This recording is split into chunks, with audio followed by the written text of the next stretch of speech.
میں آتے ہیں اللہم اغفر لامتی رب ہب لامتی، دنیا میں رہتے ہیں تو امت کی مغفرت کی دعائیں، قبر میں جاتے ہیں تو امت کی مغفرت کی دعائیں، آج بھی قبر میں امت کی مغفرت کی دعائیں کر رہے ہیں۔ میرے آقا صلی اللہ علیہ وسلم کا مقام یہ ہے۔ صحیح مسلم شریف کی حدیث ہے، جب قرآن کریم نازل ہوا نا تو ایک قرات کی اجازت اللہ جل وعلا نے دی۔ جبریل امین حضور اکرم صلی اللہ علیہ وسلم کی بارگاہ میں حاضر ہوئے تو اللہ نے ایک قرات کی اجازت دی۔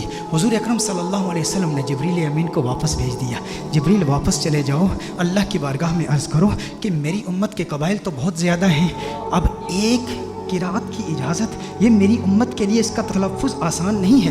حوّن علی امتی، امت کو سہولت دی جائے۔ نبی کریم صلی اللہ علیہ وسلم نے جبریل امین کو واپس بھیج دیا، جبریل امین اللہ کی بارگاہ میں حاضر ہوئے۔ اب دیکھیں ہندوستان کے علماء بیٹھے ہیں، حضور کے امتی ہندوستان میں بھی رہتے ہیں نا، میں جب ہندوستان میں جاتا ہوں تو وہاں پر جب بیانات میں مجھے دعوت دی جاتی ہے، جب مجھے مدعو کرتے ہیں تو کہتے ہیں شاکب شامی کو ہم دعوت دے رہے ہیں۔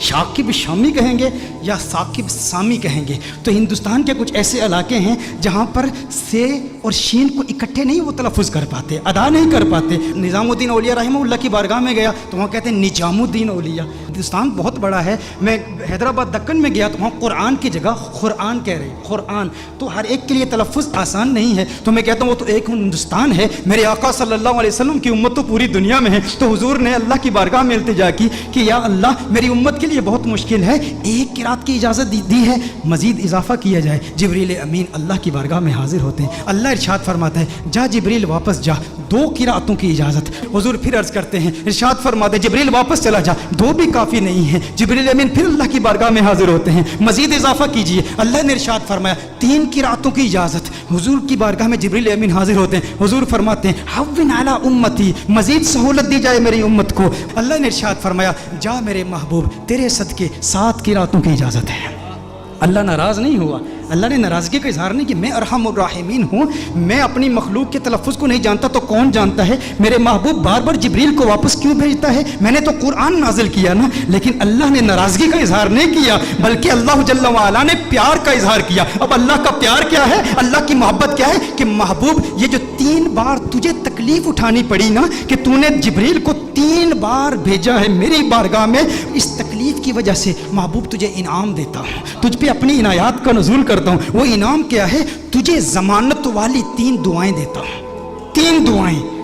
صحیح مسلم کی حدیث کا مفہوم پیش کر رہا ہوں، ضمانت والی 3 دعائیں، جب بھی مانگے گا قبول ہو جائیں گی۔ سارے انبیاء کو دعائیں دی گئی، حضرت سلیمان علیہ السلام کو بھی ایک ضمانت والی دعا دی گئی کہ جو دعا کرے گا قبول ہو جائے گی۔ باقی انبیاء کو ایک ایک دعا دی گئی، حضور اکرم صلی اللہ علیہ وسلم کو 3 دعائیں دی گئی کہ ہے محبوب 3 دعائیں ہیں۔ سلیمان علیہ السلام نے دعا کیا کی؟ یا اللہ مجھے بادشاہ ایسا بنا دے کہ میرے جیسا کوئی بادشاہ نہ ہو۔ اللہ جل وعلا نے دعا قبول کر لی۔ ابراہیم علیہ السلام نے اپنی اولاد کے لیے دعا کی کہ یا اللہ میری اولاد میں انبیاء اور رسول بھیج، اللہ نے وہ دعا قبول کر لی۔ حضرت نوح علیہ السلام نے اپنے دشمنوں کی تباہی کی دعا کی، ان کے دشمنوں کو اللہ نے تباہ کر دیا، سب کی دعائیں قبول ہوئی۔ لیکن ہر نبی نے جو دعا کی نا، یا اپنے لیے کی یا اپنی اولاد کے لیے کی یا اپنے دشمنوں کی ہلاکت کے لیے کی، انہیں ایک ایک دعا ملی۔ لیکن کونین کے والی صلی اللہ علیہ وسلم کو 3 دعائیں ملی۔ لیکن میرے آقا کی دعائیں کیا ہیں؟ میرے آقا صلی اللہ علیہ وسلم نے ایک بھی دعا اپنے لیے نہیں کی، 2 دعائیں دنیا میں ہی کر لی اور ایک دعا آخرت کے لیے مؤخر کی۔ دنیا کے لیے جو دعا تھی وہ کیا تھی؟ اللہم اغفر لامتی، اللہم اغفر لامتی، اللہم اغفر لامتی، ہے اللہ میری امت کی مغفرت فرما۔ میرے آقا صلی اللہ علیہ وسلم نے دوسری دعا کیا کی؟ پھر اللہم اغفر لامتی، ہے اللہ میری امت کی مغفرت فرما۔ علماء نے کلام کیا ہے کہ پہلی جو دعا تھی وہ کبائر گناہ کے لیے تھی، دوسری جو دعائیں تھی وہ صغائر گناہ کی ہے، لیکن تیسری دعا میرے آقا صلی اللہ علیہ وسلم نے مؤخر کر لی۔ اور مؤخر کیوں کی؟ حضور نے ارشاد فرمایا یہ تیسری دعا آخرت کے لیے بچا کے رکھی ہے۔ یا رسول اللہ صلی اللہ علیہ وسلم کیوں بچا کے رکھی ہے؟ حضور نے ارشاد فرمایا وہ آخرت کا دن ایسا دن ہے جب سب نبیوں کی امتیں یہاں تک کہ انبیاء بھی میری بارگاہ میں حاضر ہوں گے، یہ ان کے لیے سنبھال کے رکھی ہے۔ حضور اکرم صلی اللہ علیہ وسلم نے ابراہیم علیہ السلام کی امت کے لیے، عیسیٰ علیہ السلام کی امت کے لیے، موسیٰ علیہ السلام کی امت کے لیے، ان سب کی امتوں کی مغفرت کے لیے یہ دعا سنبھال کے رکھی ہے۔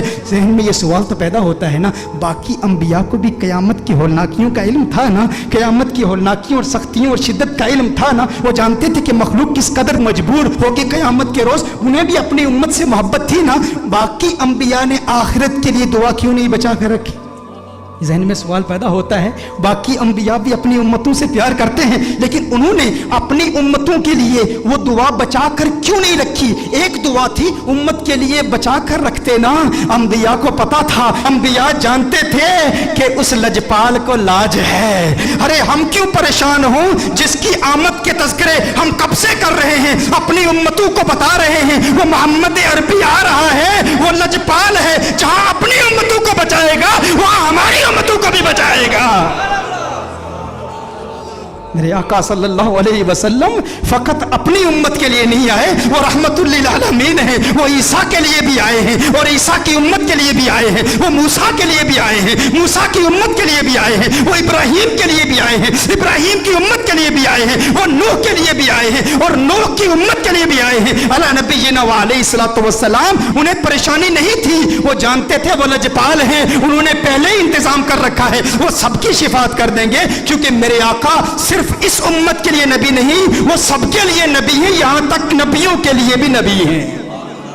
اعلیٰ حضرت نے یہ احمد رضا صاحب کلام پڑھ رہے تھے، اس وقت مجھے اعلیٰ حضرت کا وہ کلام یاد آیا۔ اعلیٰ حضرت نے بڑا خوبصورت تخیل باندھا ہے کہ دنیا میں میرے دل میں یہ خواہش ہے کہ نبیوں اور رسولوں سے ملوں اور سارے انبیاء اور رسول سے ایک التجا کروں، ان سے ایک بات پوچھوں۔ یہ کس کی خواہش ہے؟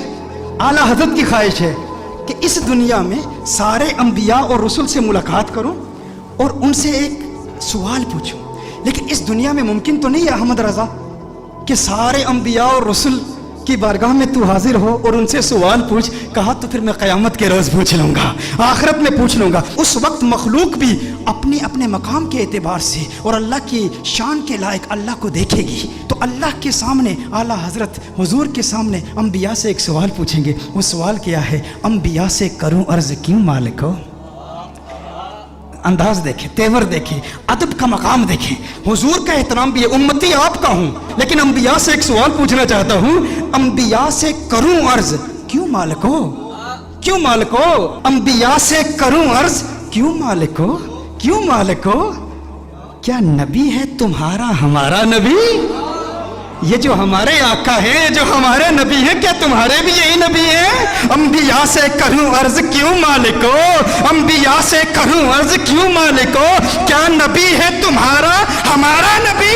انبیاء فرمائیں گے احمد رضا آج پوچھ لیا ہے، تجھے موقع ملا ہے اللہ کی بارگاہ میں، انبیاء کی بارگاہ میں، رسولوں کی بارگاہ میں، آقا خود موجود ہیں، پوچھ لیا ہے تو سن احمد رضا، تو نے کہا انبیاء سے کروں عرض کیوں مالک ہو؟ کیا نبی ہے تمہارا ہمارا نبی؟ جیسے سب کا خدا ایک ہے ویسے ہی ان کا ان کا تمہارا ہمارا نبی۔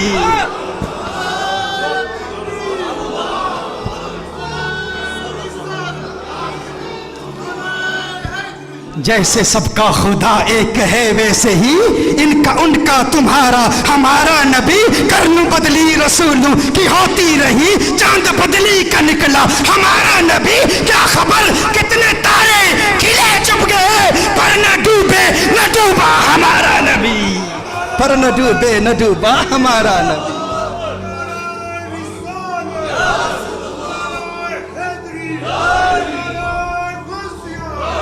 اچھا میں عرض کر رہا تھا